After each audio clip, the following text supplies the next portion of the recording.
வீட்டில் மளிகை சாமான்லாம் தீர்ந்துருச்சு. இன்றைக்கி அந்தளவுக்கு ஆர்டர்ஸும் இல்லை. ஈவினிங் சும்மா தான் இருந்தேன். சரி கடைக்கு போய் வீட்டில் இல்லாத மளிகை சாமான்லாம் வாங்கிட்டு வந்துடலாம்னு சொல்லிட்டு வீட்டுக்கு தேவையான பொருளெல்லாம் வாங்கிட்டு வந்துட்டேன். அம்மா கடைக்கு போனால் கூட வீட்டில் இல்லாத பொருட்களாக பார்த்து எல்லா பொருளுமே வந்து வாங்கிட்டு வந்துடுவாங்க. அதுவும் கடைக்கு போனால் குயிக்காக வந்து வீட்டுக்கு வந்துடுவாங்க.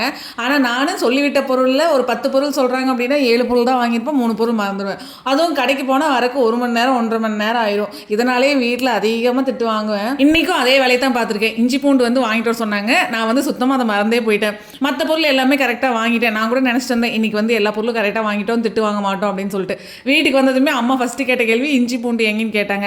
சுத்தமாக வாங்கவே மறந்தாச்சு. அதுக்கு தனியாக திட்டும் வாங்கியாச்சு. இன்றைக்கி நைட் டின்னர் பார்த்தீங்கன்னா அம்மா தான் வந்து ரெடி பண்ணியிருந்தாங்க. சப்பாத்தியும் உருளைக்கிழங்கு குருமாவும் வந்து பண்ணியிருந்தாங்க. டேஸ்ட் வந்து சூப்பராக இருந்தது.